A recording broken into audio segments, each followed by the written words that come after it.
Bonjour, bonsoir, j'espère que vous allez bien. Je suis content de vous retrouver. Aujourd'hui, on parle de vertèbres, on parle de la santé de la colonne vertébrale, de soulager les douleurs, de garder sa mobilité. Vous le savez, les conseils que je vous donne aujourd'hui ne remplacent pas les conseils d'un professionnel de la santé. Je vous invite d'ailleurs à aller en consulter un. Vous allez trouver aussi beaucoup d'informations et des exercices peut-être que je vais vous donner, que je vous donne sur ma chaîne, dans mes livres, notamment mon livre 99 façons de soulager les douleurs au dos et au cou, et aussi mon livre Plus jamais malade, mon approche globale pour un corps en santé. Est-ce que toutes nos côtes sont attachées aux vertèbres? Si oui, quelle activité peut-on ou ne peut-on pas faire lorsqu'on a une côte fêlée? Là aussi, on a un terme qui est peut-être pas médicalement utilisé lorsqu'on a une blessure à une côte. Alors, comment définir l'expression côte fêlée? C'est peut-être pas la même pour tout le monde, mais disons une blessure à une côte. Et si on regarde les côtes, parce qu'on me pose la question, est-ce que toutes les côtes sont attachées ensemble? Bien, la réponse, c'est non. On voit la cage thoracique. Je vais vous la montrer de différentes façons, de différents angles. Alors, ce qui est en bleu, c'est du cartilage. Et si je vous montre d'une autre façon, comme ça, on le voit de face, on voit aussi les côtes flottantes à l'arrière. C'est des côtes qui ne sont pas rattachées, disons, à la cage thoracique. Et si je vous montre une image qui est peut-être plus complète, alors, on a la cage thoracique, mais on a aussi l'omoplate ou la scapula, si vous préférez. On a la clavicule, et si on revient aux côtes, on a des vraies paires de côtes.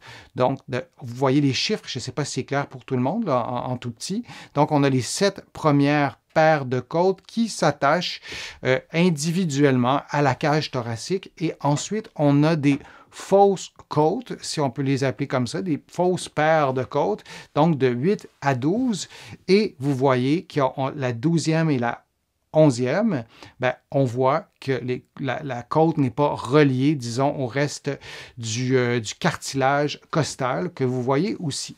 Et on a le sternum qui est devant, qui est la partie qu'on connaît, qu'on pourrait détailler en différentes pièces, mais je n'irai pas jusque-là. Donc non, les côtes ne sont pas toutes reliées, on a des côtes flottantes et on a aussi des fausses côtes qui sont attachées à un même cartilage comparativement aux 4 premières côtes où là vraiment on a un cartilage qui est séparé.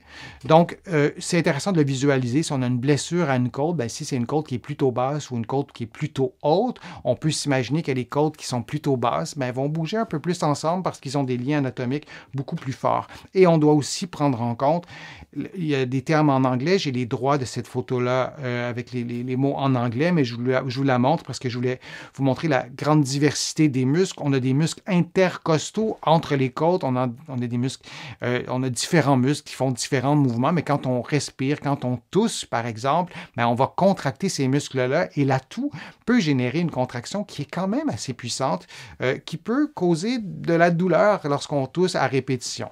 Et lorsqu'on parle d'une côte fêlée, est-ce qu'on parle d'une côte fracturée ou non fracturée? Bien, la réponse, elle n'est pas tout à fait la même. Aussi, lorsqu'on parle d'une côte fêlée, est-ce que c'est traumatique ou non? Est-ce qu'on est tombé? Est-ce qu'on a toussé pendant des semaines et on finit par se blesser à une côte où il n'y a pas eu de traumatisme apparent, on n'est pas tombé, on n'a pas toussé, il n'y a pas eu d'impact direct. Là aussi, on doit différencier un peu l'expression côte fêlée à quelque chose qui serait par exemple traumatique ou pas. On n'a pas ce détail-là dans la question de l'internaute, mais on peut y réfléchir soi-même. Et si vous m'écoutez en ce moment, c'est peut-être parce que vous avez aussi peut-être déjà vous avez en ce moment un problème de côte. Et quels tissus sont touchés? On a les os, vous les voyez, mais on a aussi des muscles. On en a plusieurs. Je vous ai montré les muscles intercostaux, mais il y en a beaucoup d'autres. On a les cartilages aussi qui peuvent être touchés. Il y a des maladies aussi du cartilage qui peuvent faire en sorte qu'on ait de la douleur. Puis on pense qu'on a une côte fêlée, mais on n'a pas eu de traumatisme, on n'a pas toussé, c'est apparu un peu pour rien. Ben, c'est pas normal en soi, on veut comprendre pourquoi. Donc oui, il y a des maladies aussi du cartilage et on peut avoir d'autres atteintes. On peut avoir une atteinte pulmonaire, les poumons sont juste en dessous. Je ne vous en parlerai pas dans les prochains contenus parce que ça prendrait des heures, mais on peut avoir une pneumonie aussi qui mime une côte fêlée peut-être. Alors, c'est important de consulter et toujours, mais si on ne comprend pas pourquoi on a ça, bien, la première étape, c'est de comprendre pourquoi on l'a, mais surtout quelle partie du corps, quel tissu est touché, et il y a le mot « etc.» hein, qui inclut entre autres les poumons et d'autres types de tissus. Il y a des organes aussi qui peuvent mimer un peu ce type de blessure. Donc, la cause des blessures aux côtes, bien évidemment, un traumatisme direct. On tombe, on se casse une côte ou on se fêle une côte. Je vais détailler un peu plus l'expression « fêler », ce que ça pourrait être. Mais ça peut être un traumatisme direct, une toux intense et répétée, un effort physique intense aussi, ça peut être ça. Et parfois, on a une fragilité au niveau des os. On peut faire de l'ostéoporose. Peut-être que c'est lié à ça, l'ostéoporose. On peut avoir une santé fragile. On peut avoir eu des problèmes de santé qui ont fait en sorte qu'on a pris certains médicaments qui fragilisent l'os, peut-être qui fragilisent les muscles, peut-être qui fait en sorte qu'on se défend moins bien aussi contre d'autres problèmes. On peut peut-être avoir une infection aussi. Donc, il y a plusieurs raisons qui peuvent mimer une douleur à la côte. Et quand on parle de côte fêlée, parfois, c'est peut-être une petite fracture sans déplacement dans notre imaginaire. On peut le voir comme ça. Peut-être que l'internaute qui posait la question, il ou elle le voit comme ça. Ça peut être aussi une douleur aux muscles.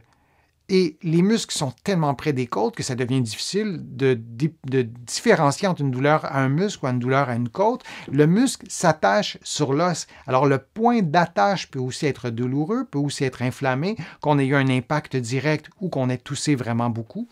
Donc, la côte fêlée peut toucher l'os ou les tissus mous qui sont très près de l'os et aussi, comme je le disais, d'autres problèmes de santé qui sont pas nécessairement liés directement à la côte ou aux muscles, aux tissus qui les rattachent. Donc, à faire ou à éviter en présence d'une blessure aux côtes, c'était la question de l'internaute. Bien, d'abord, je vous répète souvent ça, mais je tiens à vous le répéter, bien, suivre les recommandations, les indications et les contre-indications de ces professionnels, les professionnels de la santé que vous avez vus. C'est eux qui connaissent votre condition et qui vont vous dire, par exemple, évitez telle et telle chose ou au contraire, faites telle et telle chose régulièrement, ça va accélérer la guérison. Alors ça, une fois que ça c'est dit, bien, vous allez aussi éviter de reproduire la douleur. Et ce n'est pas toujours simple. Quand on a une douleur aux côtes, bien, parfois tout fait mal. Respirer peut faire mal, lever le bras peut faire mal, se coucher peut faire mal. Je sais que ce n'est pas simple, mais on essaie, dans la mesure du possible, de ne pas reproduire la douleur. Et parfois, je ne sais pas si vous avez déjà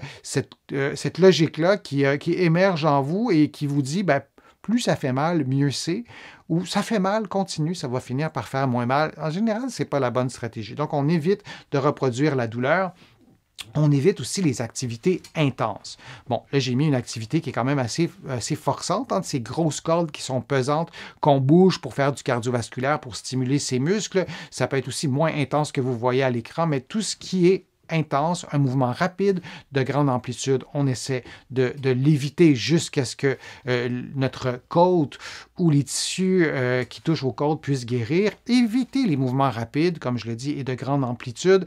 Là aussi, je vous montre quelque chose d'extrême, mais on essaie de ne pas aller dans cette direction-là parce que ça peut reproduire la douleur. Éviter de tousser et d'éternuer vigoureusement si on fait des allergies, si on a un problème respiratoire, c'est pas simple. Mais parfois, il y a des traitements qu'on peut avoir pour mieux contrôler ce qui déclenche la toux.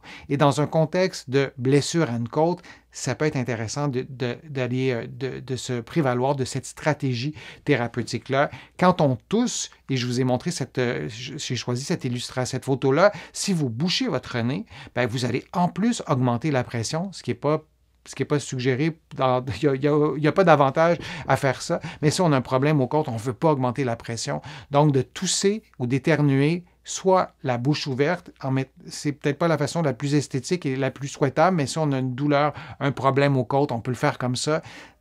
Pour certaines personnes, de prendre des coussins ou des oreillers et de les placer sur sa cage thoracique et de tousser si on n'a vraiment pas le choix, ça peut être une façon aussi de réduire les conséquences de la toux, de l'éternuement répétitif ou non, sur la santé de notre côte, et de rééduquer la région touchée en temps et lieu. Il y a des exercices que vous allez trouver sur ma chaîne pour rééduquer la mobilité des côtes, des exercices de respiration, des exercices pour le dos, des exercices pour les bras, parce que les côtes, bien, ça bouge aussi avec les bras. Si vous levez les deux bras vers le plafond, vos côtes vont être mobilisées. C'est important après avoir une blessure à une côte, si on parle d'une côte fêlée ou d'un autre problème, lorsque ce sera guéri, comme je le disais, en temps et lieu, de rééduquer cette région-là. Alors non, toutes les côtes ne sont pas attachées ensemble. À la cage thoracique, il y a des côtes flottantes, il y a des fausses côtes, et lorsque on a un problème, une blessure à une côte, il faut prendre le temps, il faut suivre certaines recommandations, et je vous en ai donné quelques-unes. Je vous remercie d'avoir été là. Je vous invite à visiter mon site web, le www.denisfortier.ca. Vous allez pouvoir y faire une contribution si vous le souhaitez, une contribution financière, mais aussi une contribution par clic. Vous allez pouvoir trouver comment faire. Ça m'aide à continuer à vous présenter autant de contenu. Je suis toujours ravi de le faire. Sur mon site web, vous allez trouver aussi un blog avec beaucoup d'informations. Tout ça est gratuit. Vous allez pouvoir vous abonner à une infolettre. Toujours gratuitement, vous allez pouvoir aussi vous abonner à des courriels thématiques. Donc, vous allez recevoir des courriels sur des thèmes précis et vous allez trouver beaucoup d'informations dans mes livres que vous pouvez trouver partout au Canada, en librairie et sur le web. Et mes livres sont aussi de l'autre côté de l'Atlantique, notamment mes livres sur les problèmes de dos et de cou, sur le vieillissement. Mon plus récent livre, Plus jamais malade, mon approche globale pour un corps en santé, et il y en a beaucoup d'autres. Alors, je vous dis à une prochaine fois, à un prochain direct, à une prochaine vidéo. À très bientôt.